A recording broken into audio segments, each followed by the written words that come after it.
Hello everyone, welcome back. Welcome to part 4 of our project series looking at dynamic particle systems with attractors. In this series, we are finally going to get to the attractors. So it has been a while. We worked with our autonomous agents in the first series tutorial.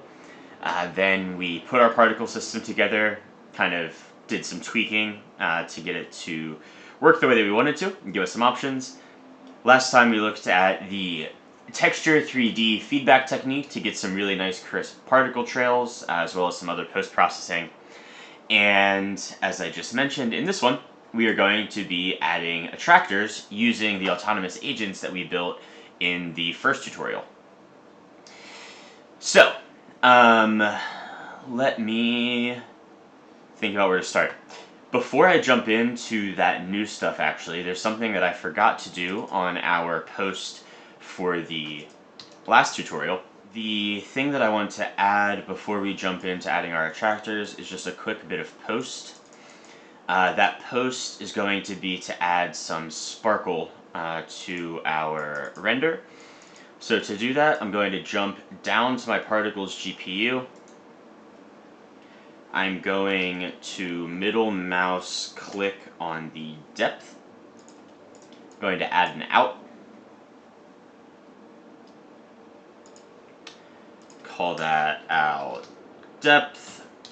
Jump up a level. Grab my out depth with a null.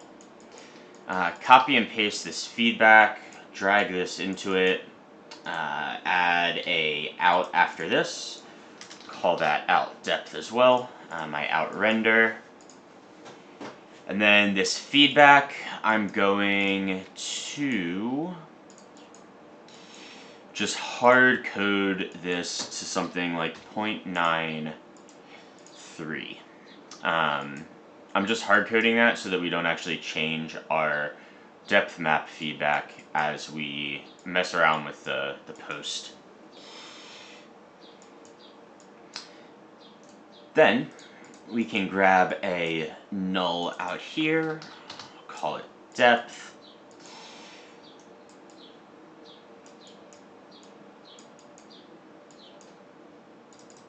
I'll jump in to my post.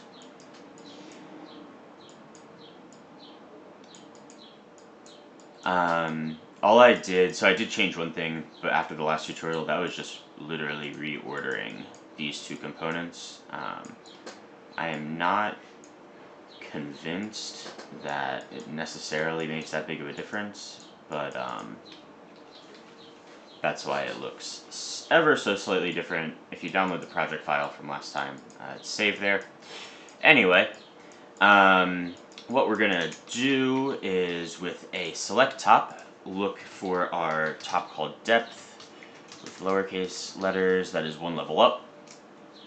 Going to take that select, I'm going to add a composite, I'm going to make it an add method. I'm going to add that to the output of our other comp here. Before we do the add, we're going to put in a level and invert. Oops, and invert. And now we can wire this in. And we can see here, if we use this opacity, that we're adding some sparkles, which are really just like highlights based off of the most recent location of the particles. I think this also tends to add some interesting depth because of the feedback in the texture 3D. The sparkles occur just a little bit differently, location-wise, from where trails are, which adds some kind of cool depth, and especially when stuff starts moving around, I think starts to look pretty ethereal.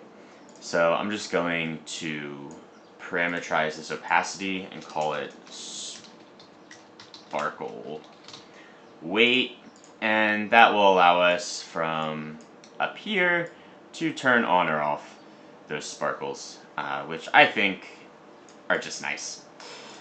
So I'm going to leave that there. I'm going to choose a random color for myself to keep things a bit interesting. And now we will add some attractors. So to add the attractors, I'm going to start by grabbing the autonomous agent component that we made in the first series of this project, or the first tutorial in this series. This is exactly where we left off. I think everyone should be pretty familiar here. If you haven't done this tutorial yet, I would recommend you go back and do it. You can probably make it through if you don't want to, but it's all available on Patreon, so you guys should have access. The only thing that I'm going to change is put an out here, call that out render, and then I'm going to just output my position data as well, and I'm going to call that out pose. What this will do is allow me to grab the position and the render, and we can then use that as an input. Where do we input it to, you may ask? This is a good question, and this, as we are about to see, is one of the huge benefits of working with the particles GPU as our base. So because the particles GPU component, as you take it from the palette, has all of this other shit going on, there's definitely something in here that we can use to help our attractors. That specific thing is actually this extra forces definition, which we can see defines extra forces using chops, which can be a multi-sample chop with each sample defining a new force. The force type channel defines what kind of force is being used, and we can select from radial, axial, vortex, or spiral. This is pretty much exactly what we need, because we can use a attractor as the source of a force, and a multi-sample chop with multiple attractors as multiple forces. And it seems like, which we can verify in just a second, that the particle GPU simulation code is already set up to be able to take that with minimal alterations. All we need to do is get our forces into a format that looks similar to this. So I'm going to copy, I guess I need to, I'm going to copy this one actually, because all we need is the list of forces. And come up here. So if we go to our particle GPU and we go to our forces, we see that our forces chop is pointed at null extra. If instead I point that forces chop at this constant that I just grabbed, and in our constant I will change our force amount to something, and let's turn down the rest of everything we have going on. So we'll turn off our vertical strength and our turbulence and hit reset. We can see now, especially if I just rotate to -90, that we are indeed we're operating on a flat plane. So what happens if I move my force up in the Z direction? Actually, nothing apparently right now.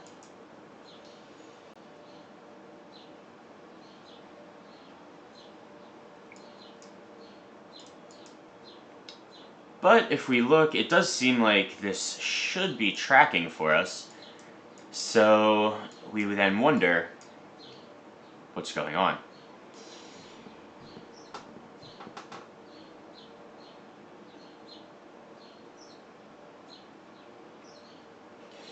We can jump in, we can open up our particle GPU compute shader, and we can search for extra force, or maybe just extra. Oh, there we go, extra force. And we can see what happens here. So for every force in our forces, which is going to be the array of our attractor chop, we're going to look at the force, size, position, and direction, and then depending on what type of force it is, we will use these other functions to apply it. So I think radial sounds like probably what we want to use, since we really just want to kind of pull particles toward our attractors. So I will search for radial, and we'll take a look at what this force looks like. We can see that the force direction is going to be a direction from the particle position to the center of the force. So that means it will pull the particle towards the force in the manner of an attractor. And that the density is going to be a function of our force, position, size, W coordinate, which, if we scroll down,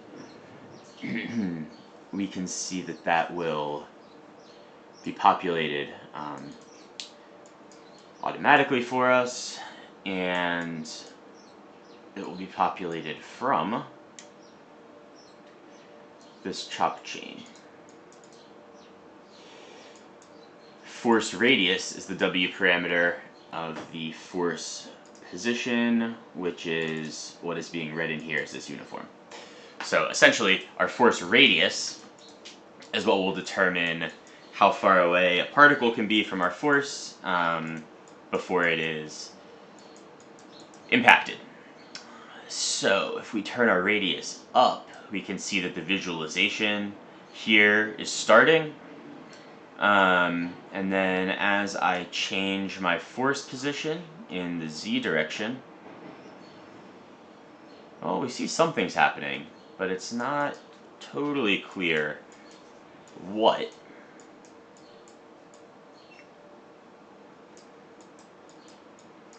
And I believe that the reason for that is most likely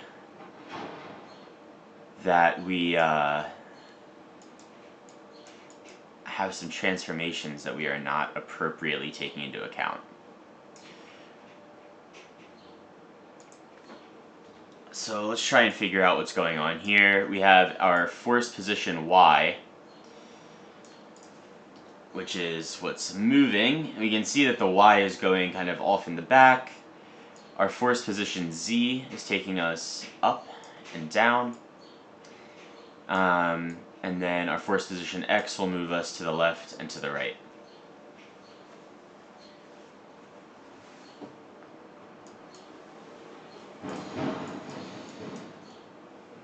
So if we turn our radius to something like 0.3, and then we have our Z be a little bit less than point Z.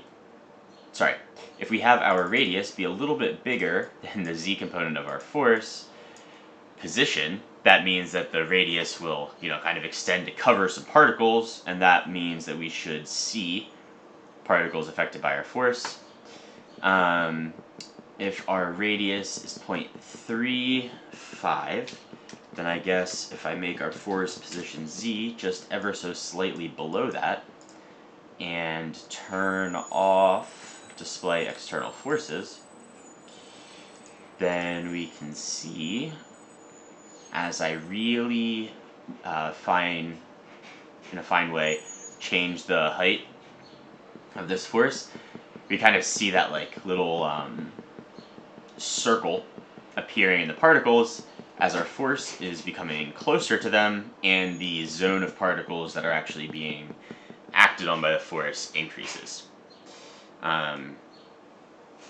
So you can think about that as kind of just like visualizing the cross section of our force, like metaball intersecting with our particles. And as we change the amount and turn it down, there's a much lower attractive force being applied. So these are kind of the parameters that we have to work with.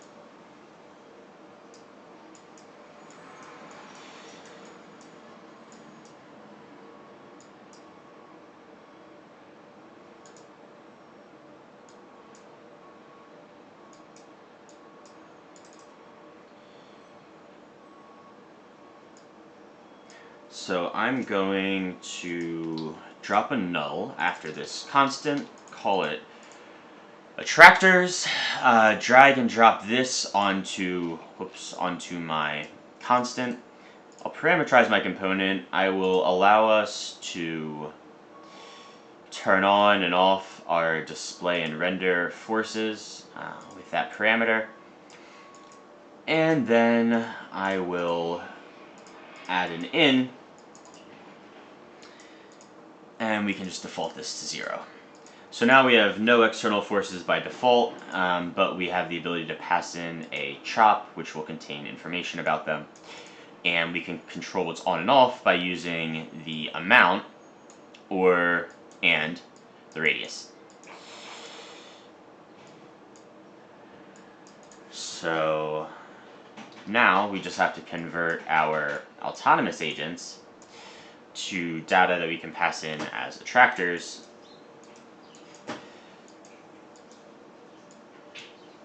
So I'm going to drop all of these into another component. I'm going to call this attractors from agents, and we can start customizing this component too. I will take our autonomous agents and our pulse here as parameters. That's obviously important. Our first step is going to be taking this null and actually just translating that into a chop using top2 chop. I'm going to use the entire image because this is only 60 pixels. We can do that without any problems. And I'm going to output as a single channel set, which means I'll get all of my R, G, B, and A values together in one channel. Now, I need to get this into this format somehow so that I can pass this through my attractor array. The way that I can do that is by using a select. I will select my R and G channels. Oops. I will select my R and G channels separated by a space, and lowercase R and G channels. And I will then use the select to set the... No, this isn't right. I need to get my B value of my force position. So I'll name these force pose XY, rename from star to force pose X and Y. Then I'm going to want a pattern. This pattern I'll make a constant. I will set the amplitude of that constant as a parameter, and that parameter I will call attractor amplitude.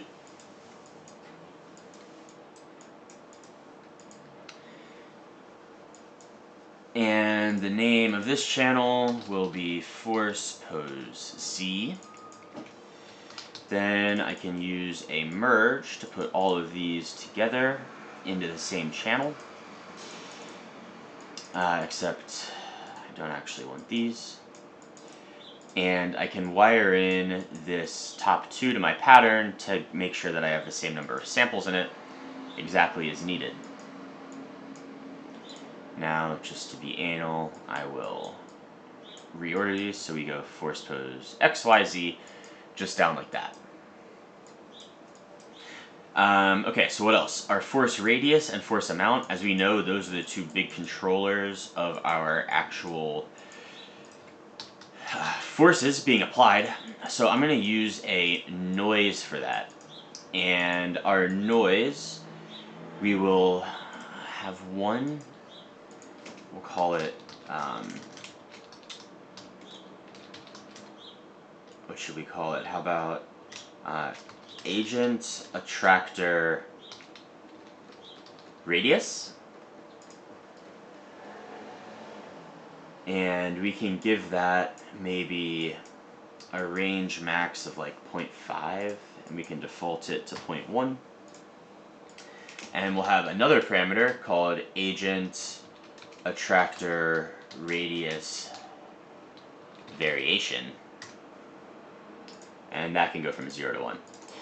We'll open up those parameters, not viewers. We'll open up the parameters. We'll go to this noise. I'll grab my attractor radius. I'll put that on the offset of the noise. I'll grab the variation and give that to the amplitude. And then I'm actually just going to multiply this by me.par.offset.eval. And so now our amplitude is just going to be an amplitude that varies up to the radius, which means we should never really get anything below 0. And if our radius is something high, this will allow us to just have a little bit of variation. We can wire this pattern into our noise 2 to set the sample number. Amazing. We can make the period, I don't know, much smaller, something like that. And then maybe just turn the roughness the whole way down. Then we can name this force radius. Wire that into our merge. Now I want an agent attractor amount, which I will also min 0, default 0.1, max 0.5. And then I'm going to want one called amount variety as well. That one can also be from between 0 to 1. I'm going to copy and paste this noise, change the channel to force amount, change the parameter from, instead of agent radius variation, we are looking at the amount parameters, and that's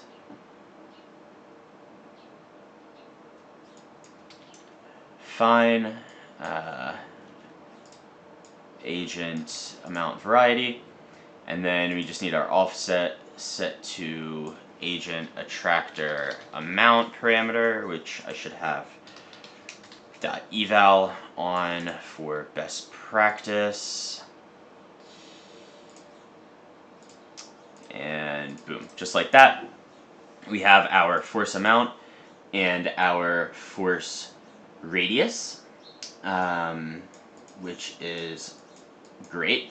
We can put both of those in there, and now we need two things. We need force type and force direction. So I'm going to maybe have a force type menu, which we can have the names just be 0, 1, 2, 3, and then we can have our labels be radial. I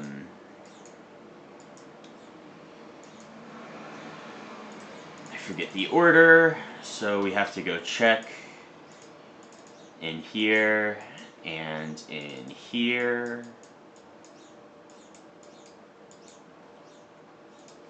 Radial, axial, vortex, spiral. Cool. We can go back to our attractors from agents. Now, you could, in theory, actually have each of these attractors be a different type. That would be totally possible. But I don't really want to worry about how to do that. So I'm just going to have this force type be a single drop down. You can copy and paste this pattern, change it to force type, and then just drag and drop this force type on the amplitude. And that'll allow us to set the force type. If you want to do it by attractor, I will leave that as an exercise for you guys. Then the last thing we're going to need is our force direction, which again, I'm just going to copy and paste this pattern and just rename the channels to force dir XYZ. And these I'm just going to leave as zeros. It is worth noting that I am leaving them as zeros because I am only planning on using radial forces, which don't have a directional component. But if you're using axial, spiral, or vortex forces, there will be a directional component, so you'll probably not see anything if your direction is set to 0. So you may want to consider that if you're planning on using different types of forces. Now we can just output this and just wire that right in to our attractors. Now we should, if we did things right, be able to control our attractors purely based off of these values. So I'll set my variety to here. I'll reset everything. I will copy and paste this pulse parameter before I forget to my pulse here. And we can also output the render for debugging, just so we can check on things. Okay.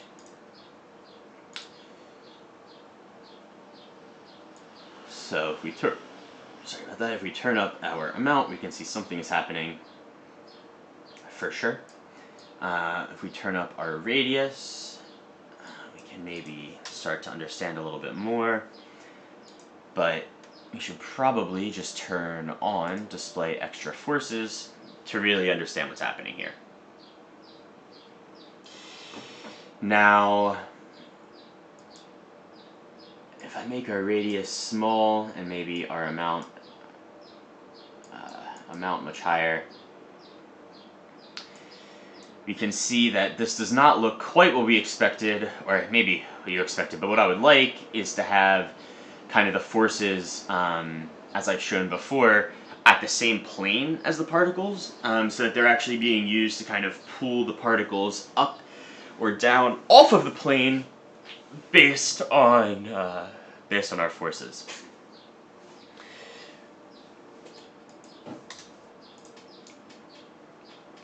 Something that looks a lot more like this, but that is consistent if we have it tilted.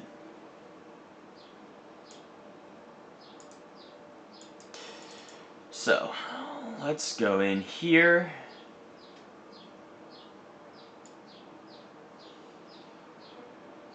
And see if we can isolate things a little bit.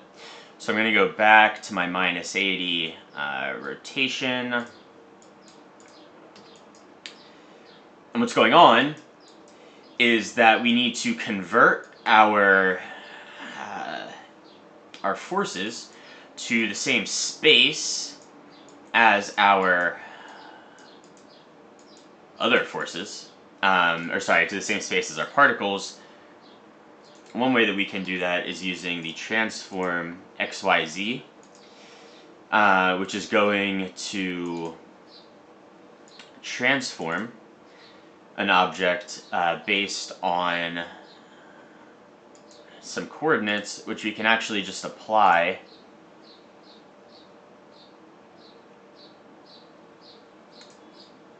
input 0 position, transform Yeah, so we can just use this rotate parameter here to actually apply similar transformations to our forces as we do to our whatchamacallit, particles, so that these are on the same plane. Okay, so I lied, actually. We do not want to put this transform in there.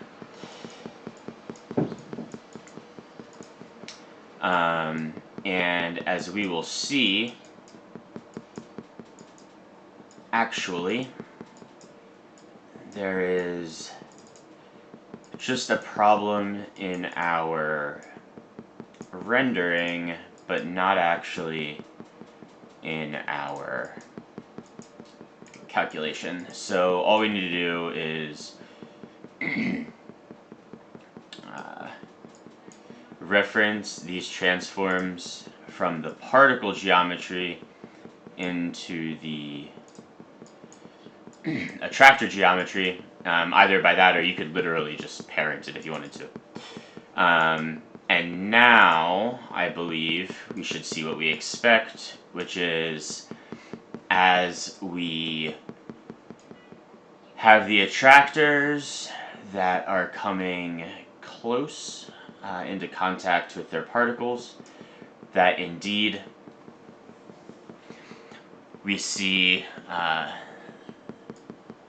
impact on our particles, and that if we move the attractors below our particles, and as we can see, the effect happens just when the top of this attractor, which is sized based on the radius, intersects with our particles.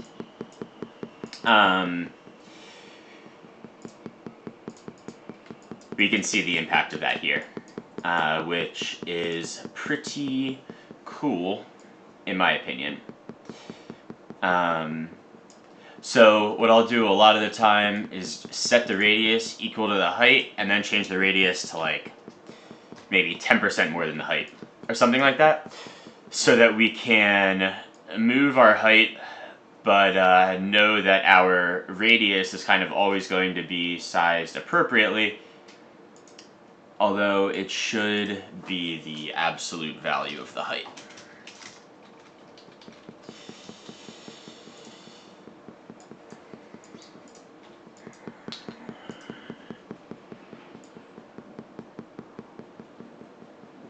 And then we have some really cool attractor-based motion from our particles. And yeah, we can get some perspective going. It is pretty cool. So that is how we can add attractors and visualize them appropriately. So in our next tutorial, we'll add a connect to these guys. And we will also look at some additional ways to add some more functionality. Build out some more project variations, and generally try and look at wrapping things up. There may be 2 more after this, maybe just 1 more, depending on how long it takes me to go through everything. I appreciate everyone sticking with me so far, and I hope you enjoyed this section on how to add attractors.